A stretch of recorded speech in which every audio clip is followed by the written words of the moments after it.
So today I wanted to give my feedback and thoughts about the Darktide beta. Like many betas, there are some things that are good and other things that give me mild depression. That's why I wanted to cover what I feel are some of the most important aspects, and please remember that this is my own opinion and that this is based on the experience that I had from the beta. There are many things that I won't cover in this video, and that's purely just to stay concise and give appropriate, relevant feedback. So power up your thunder hammer and get ready to kill some heretics. I'm going to be splitting this video into two main sections, the bad stuff and then the good stuff to finish. So to begin with, what was bad about the beta? Well, there was a lot of stability issues. Well, the servers were definitely not ready. On the first day, I was unable to even create my own character for about a good hour because of server issues. There's no offline mode available and I had frequent disconnections from servers. While being able to reconnect to a server quite easily is good, it doesn't make it okay that you disconnected in the first place. It's like stabbing someone with a kitchen knife and then taking them to the hospital. It would be better if it didn't happen in the first place. I had the game genuinely crash on me a few times, but overall I would say it was playable and didn't shit itself too much. There were obviously some glitched animations in the player hub, but I think that this was relatively common for a lot of people, and something that I think shouldn't be a big issue to fix. I don't know much about the game specifics, but from what I can tell, there was a lot of issues that people had with frame rate drop. I did experience a pretty damn good amount of this at the hectic moments, but I don't really know a whole lot about the specifics of if this is a optimization issue or if it's a server issue, so I won't really cover it in too much detail, and I think that the developers at Fat Shark are already pretty well aware of it and trying to work on it. So the next thing I wanted to cover is the organization for the game itself. The class system itself works, and we've seen a great amount of creativity and a wide range of abilities in previous Vermintide games.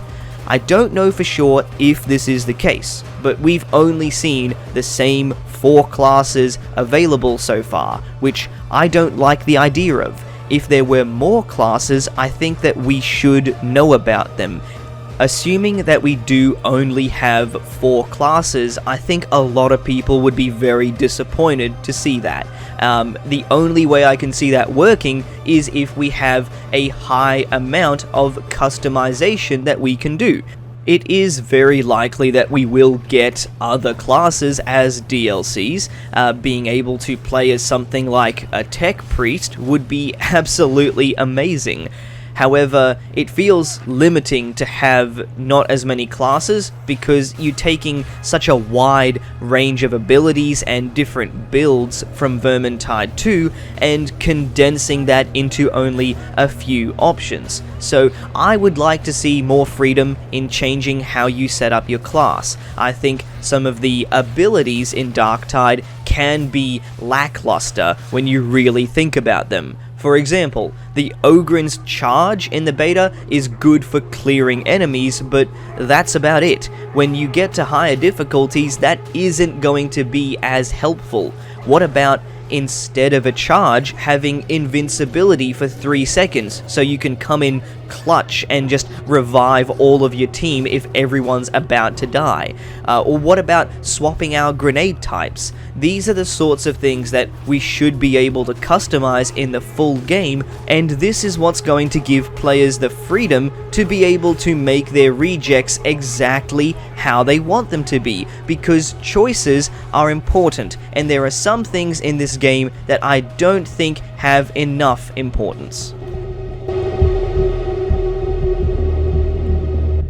From the character creation, we can see that there are lots of different options for your own backstory.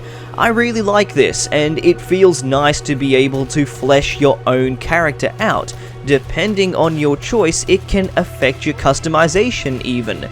Like if you are originally from Cadia, shed a tear first, mandatory cry, but if you are from there, you do have an option to be able to get purple eyes, which I think is really cool. However, it feels like the only choice that matters is the planet that you come from, and whether that's Cadia or not. Like, I chose about 9 other options in my backstory, but I didn't see any connections to them at all in my time of playing. Like, maybe other people had a different experience, but I feel like creating a richer backstory to your character is great, but it's a bit useless if you don't see the effects from all of the other choices that you made. I think new players especially would find that this would be a great way to subtly pick up on different histories and different aspects of the Warhammer universe, but the game isn't very friendly to new players.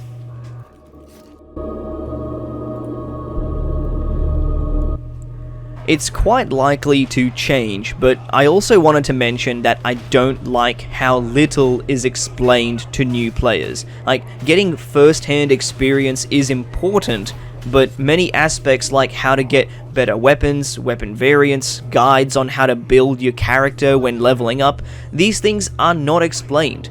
We get a tutorial for how to survive, but we don't actually get a bit of a step-by-step on the different things that you have available to you, which I think is not good, because the way things are going, Darktide is getting tons of attention and a lot of prospective new players, so there really needs to be a way for them to learn how the hell things work outside of the actual gameplay. So that's most of the negative things that I think are relevant to beta feedback, but let's switch gears up a little bit here and switch over to something a bit more positive, something that they did well: the setting.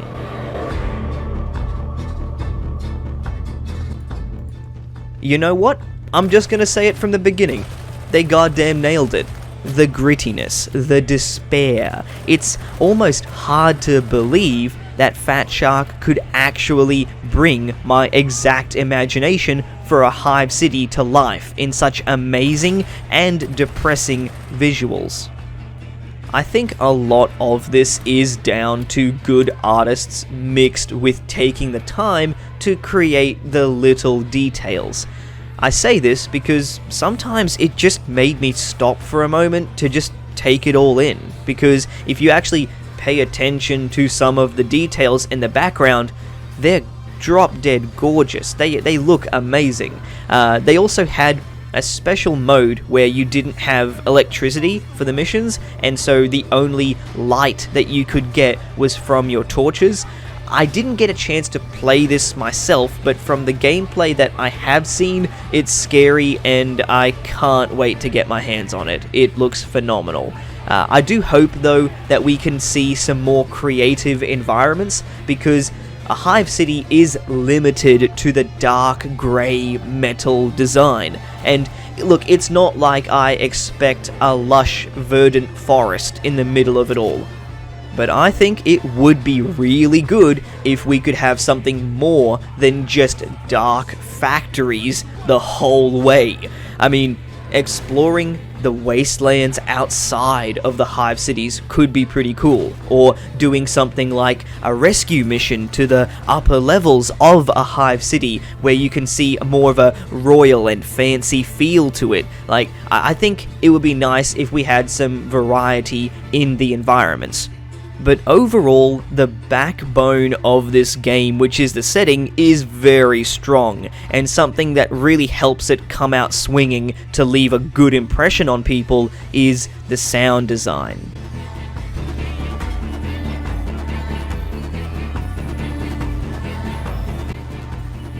I have mentioned this in previous videos, so I won't be a broken record on this one, but whoever was in charge of the sound design for this game deserves a big bonus. Like a fat bonus. And that's not even including Jesper Kid's soundtrack, which is absolutely insane, because it feels like he did only 3 things when making the soundtrack for this game: going to church, going clubbing, and just railing tons of cocaine.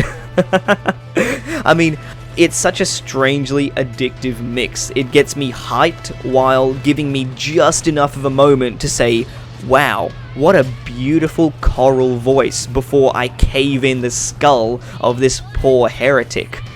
And one of the best parts of the sound design is how good all of the guns sound.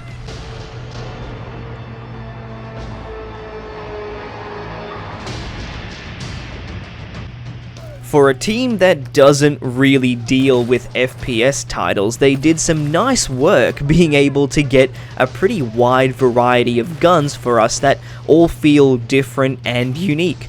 Some weapons are definitely more powerful than others, but I did really notice that all of them make you feel very deadly, and that they are so much punchier than other FPS games. The shotgun in particular, it honestly feels as if it has enough power behind it to just dislocate your shoulder with every shot. The weapons, they all feel unique, and that they each have their own strengths and weaknesses, which is very good. I do want to see things like if you can craft weapons like Vermintide or share them between your various characters. For example, if I find a really good rifle on my Preacher class, can I then share that and use that with my Veteran instead? Like, is the inventory that we have only centered to our one character, or is there a way for us to transfer items to other characters? I would really be very interested to see if this can happen. Another thing that I was actually noticeably happy with, something that I was kind of almost impressed about, was the suppression system. And this is something that I didn't expect, but the developers have fine-tuned it quite nicely for what it should be in this kind of game. Because you can feel the effects of it very easily, and it does noticeably affect your aim, and it does also affect your accuracy. It is also something that goes away really quickly as well. It's not like Battlefield, where it lasts longer and it will stick with you for 5 to 10 seconds and become more of a pain in the ass, but in this game, it is exactly what you need it to be. It goes away very quickly, so you can get back into the fight, and I think that that's a really nice balance. Overall, I would say that I did really enjoy the beta. It has given me a great experience and some time to get familiar with the game. There are many things that I hope are expanded on for the full game, like classes, further meaningful customization, and so on, but I genuinely do think that we're gonna get there. I will definitely be buying the full game, and I think that it is something I will enjoy. But that's my thoughts on the beta and how Darktide is so far. Let me know what you all think in the comments down below, and if you did enjoy this video, then you know what to do. But that's about it for today. I've been Kiv, and I'll see you all on the next one.